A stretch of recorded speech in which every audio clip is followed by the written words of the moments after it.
Ariana's POV. Nanlamig ang mga kamay ko sa sinabi ni Zephyr. Ang bigat ng tinig niya. Parang may puot sa bawat salitang binitiwan niya. Napatingin ako sa kanya.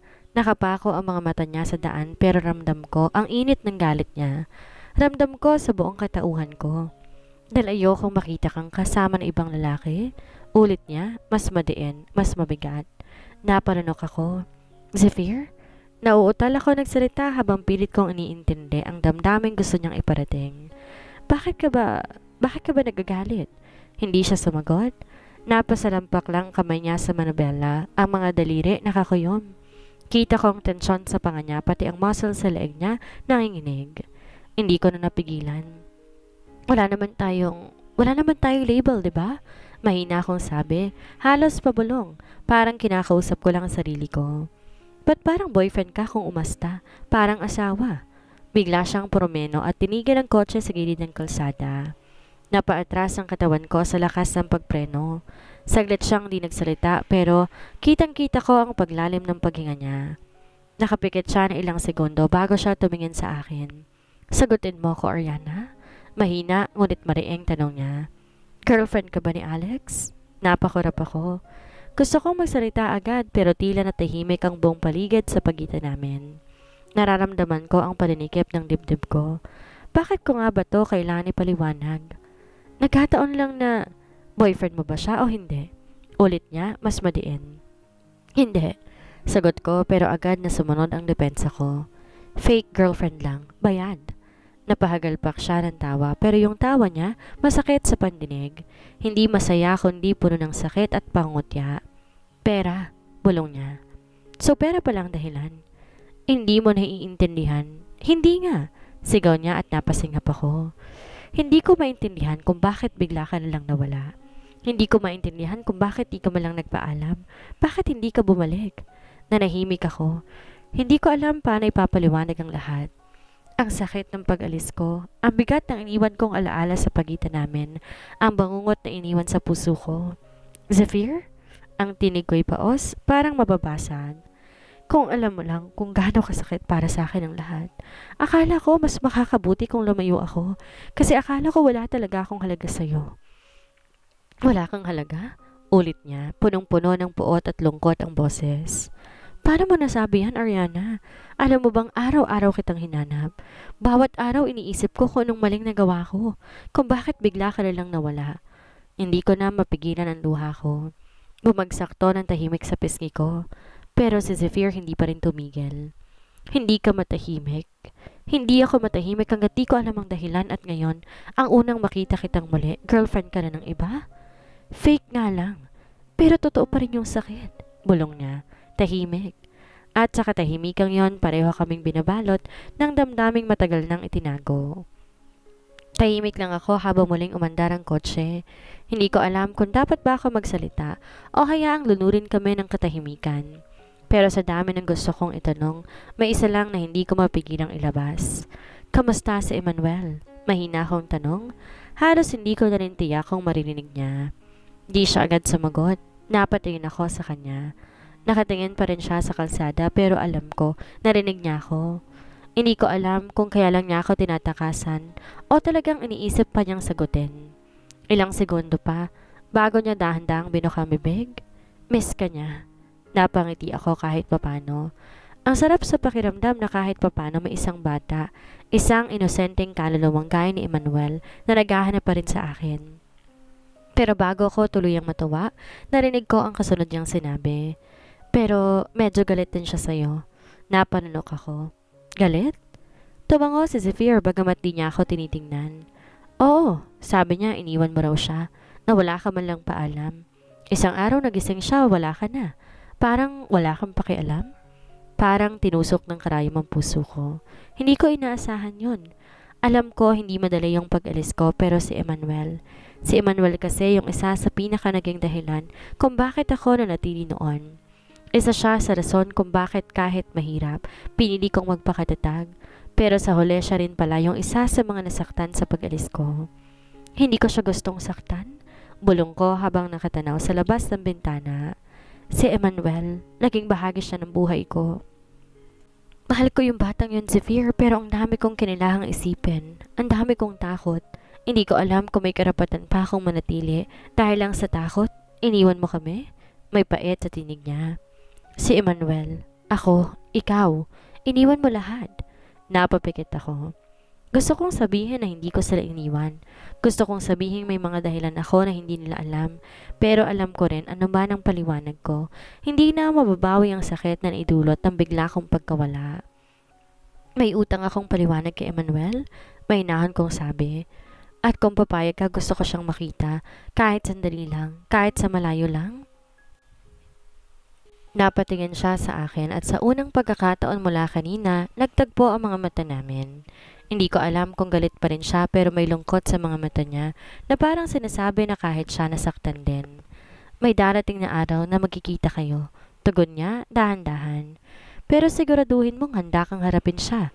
Kasi si Emmanuel hindi lang basta-basta. Marunong siyang magmahal pero hindi rin siya basta-basta nakakalimot. Napahagat ako sa labi ko. Pinipigilan ang pag-agos ng luha. Oo, bata si Emmanuel pero totoo, hindi siya basta bata lang. Marunong siyang masaktan. Marunong siyang magmahal at ang mas masakit. Nasaktan ko ang isang pusong dapat sana'y prinotektahan ko. Saan tayo pupunta? Tanong ko habang nakatingin sa labas ng bintana. Di ko na alam kung gaano na kami katagal sa daan pero ramdam kong palapit na kami sa mas mabigat na sandali. Napalingon ako kay Zephyr na abala sa kanyang cellphone. Naririnig ko ang mahinang boses niya habang may kausap sa kabilang linya. Felicidad, pakisamahan mo na si Emmanuel ha? I-check mo kung kumain na, baka naman puro gatas lang yan. Narinig kong sabi niya, may bahid ng pag-aalala at pagiging ama sa boses niya. Oo, okay, salamat. Makakarating kami maya-maya. Natapos ang tawag at ibinulsan niya ang telepono. Tahimik lang ako, naghihintay ng sunod niyang sasabihin. Pero bago pa ulit makapagtanong, nagsalita siya. Dediretso tayo sa hotel? Napalingon ako sa kanya, halatang nagulat. Hotel? Halos pabulong kong ulit pero ramdam ko ang kaba sa sarili kong tinig. Hindi ko alam ano eksaktong nararamdaman ko, kung kababa o takot. Pero ramdam ko, takot at halo-halo na. Basta parang biglang bumilis ang tibok ng puso ko. Bakit sa hotel? Napatingin siya sa akin saglit. May kunot sa uno niya na parang iniisip bakit ganon ang naging reaksyon ko. At nang mapansin niya ang bahagyang pagkabalisa ko, napatawa siya.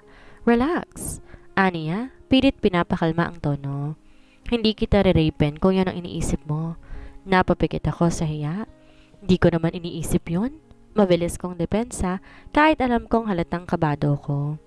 Talaga lang ha? Biro niya pa. Saka ngumiti ng bahagya habang binalik ang paningin sa kalsada.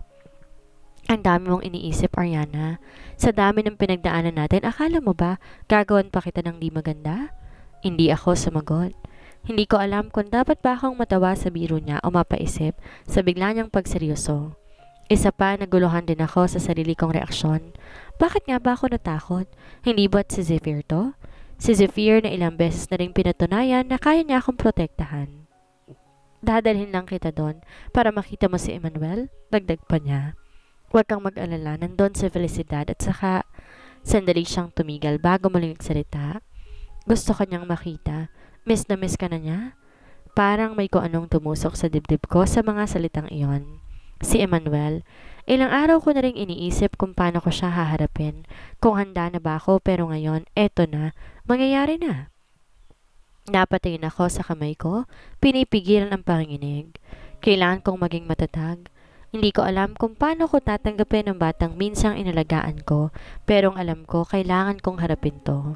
Okay, mahina akong sagot. Pupunta tayo sa hotel. Napalingon siyang muli sa akin. Hindi na siyang umiti pero may kung anong liwanag sa mga mata niya na para nagsasabing kahit papano may parte siyang natuwa sa naging sagot ko.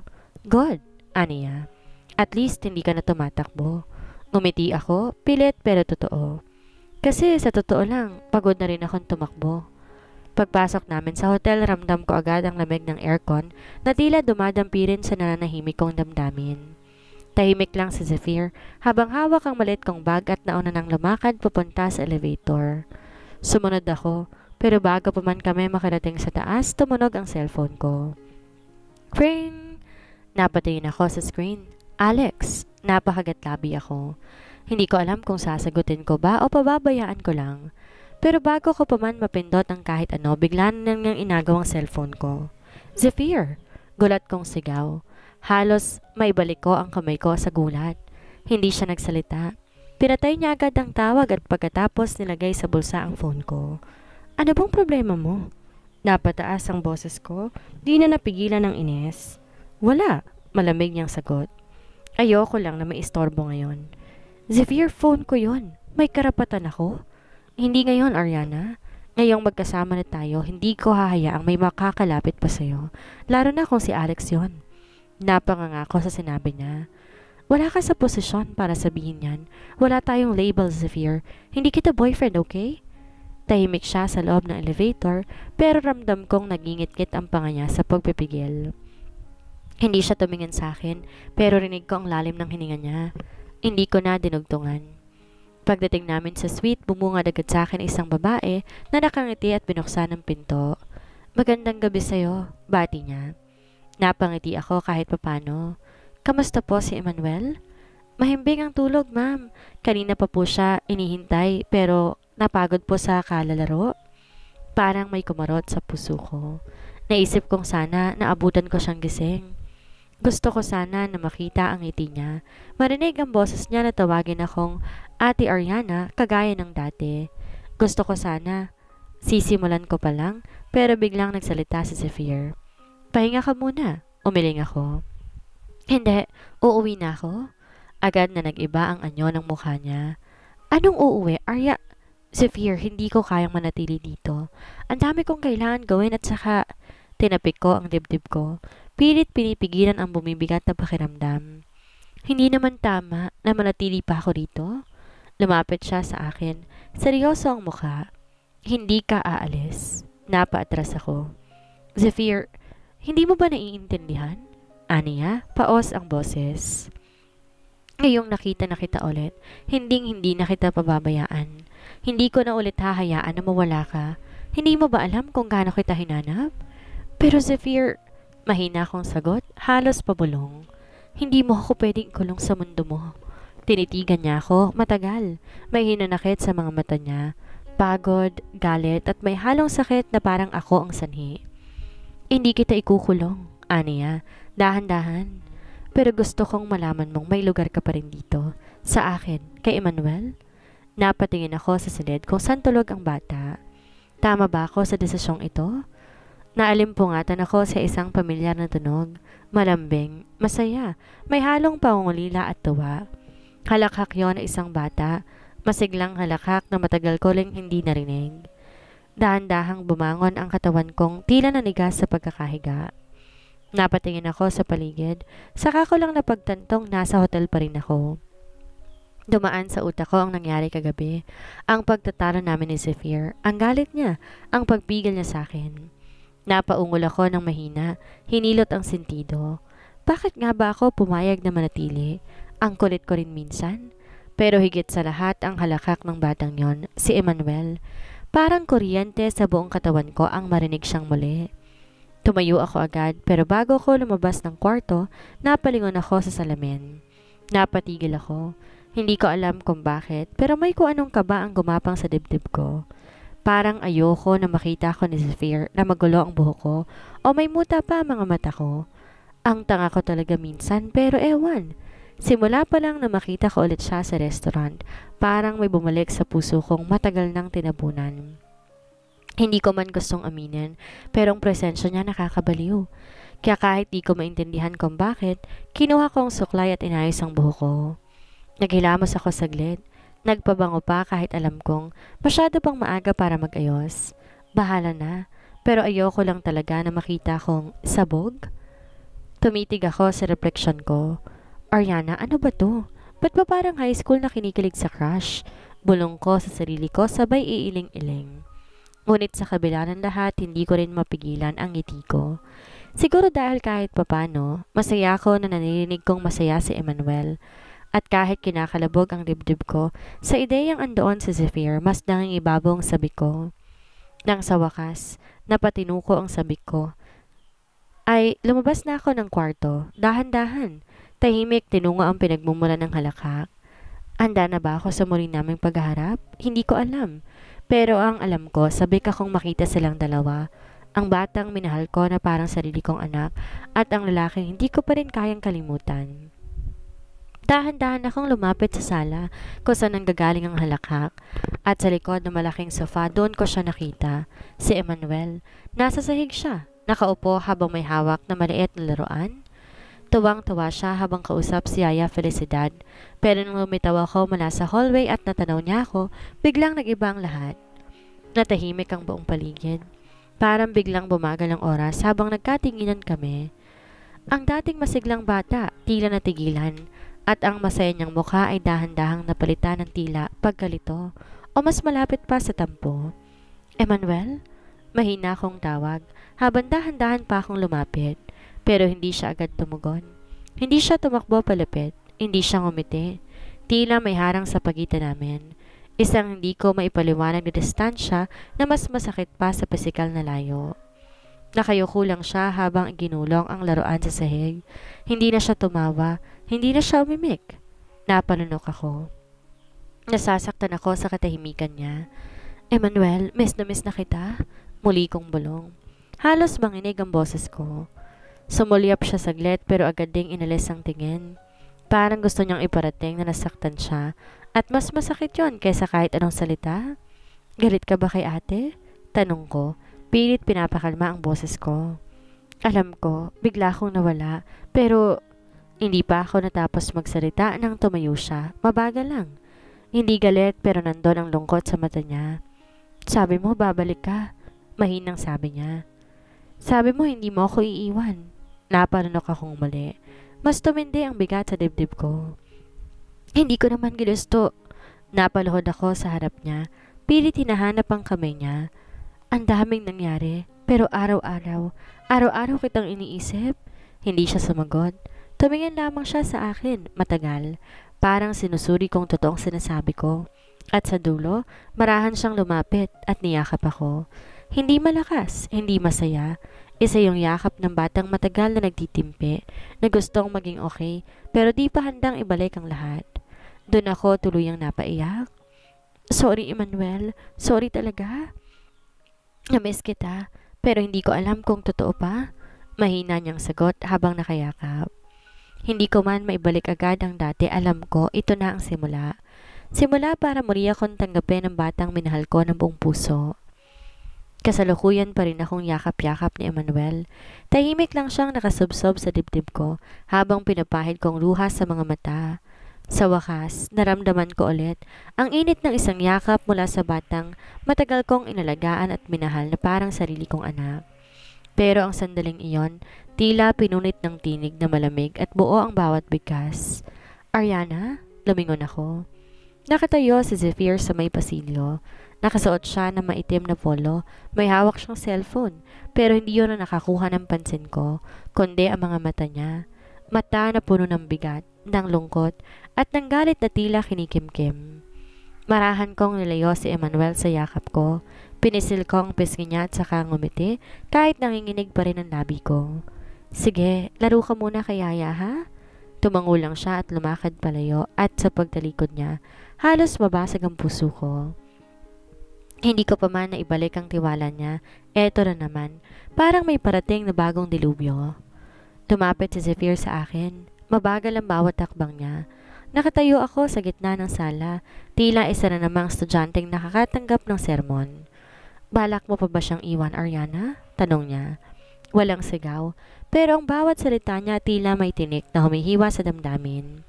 Hindi ako agad nakasagot. Ayokong paikutin mong anak mo, dagdag niya. Mas mababa na ang tono. Kung aalis ka ulit, mas mabuting sabihin mo na ngayon. Zephyr, mahina akong sabi. Hindi ko siya kayang iwan.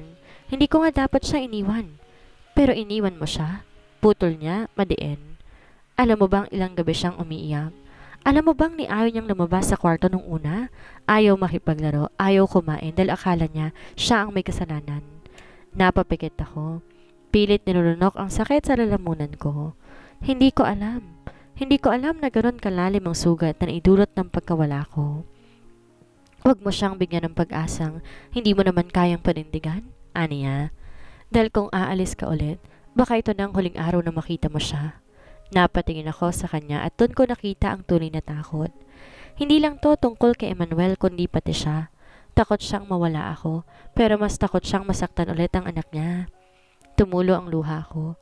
Hindi dahil pinagbawalan akong manatili, kundi alam kong may dapat akong patunayan. Hindi ko na kayo iiwan? Mahina akong sagot. Hindi ko na kayang mawala pa siya o kayo. Nanatiling tahimik si Zephyr pero ang bigat at titig niya sa akin nagsasabing kailangan na higit pa sa salita at handa akong gawin yon. Zephyr's POV. Tahimik lang akong nakatayo habang pinagmamasdan si Ariana. Nakayoko, nangangilid ang luha pero nananatiling matatag ang tindig. Narinig ko ang mga salitang binitawan niya, malumanay, mapanatag, pero sa kaloob-looban ko hindi sapat ang mga yon para agad akong maniwala. Hindi ko na kayo iiwan. Hindi ko na kayang mawala pa siya o kayo. Para akong nabingi sa huling bahagi na sinabi niya, o kayo. Hindi ko alam kung ano bang dapat kong maramdaman sa puntong yon.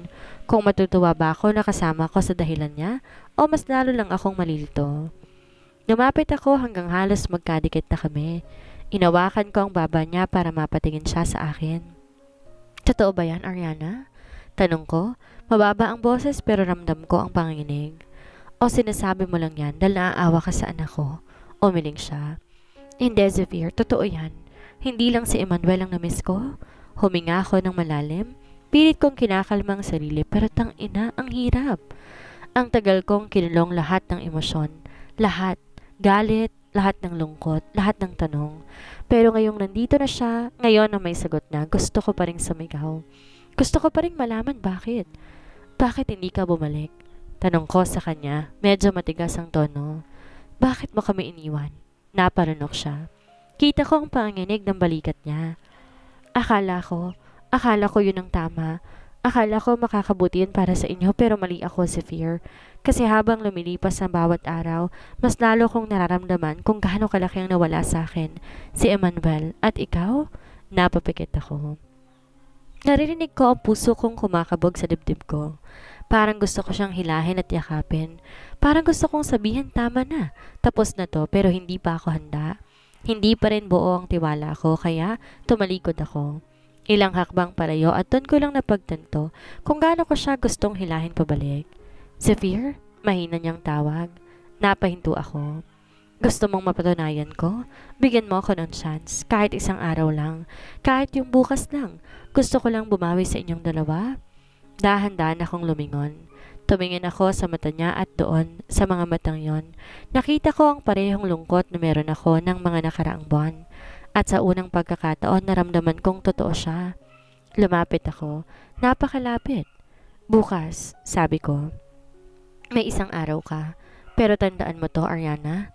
Inawakan ko ang kamay niya, mahigpit. Kapag muli kang nawala, hindi lang puso ng anak kong masisira, kasama na rin ang akin.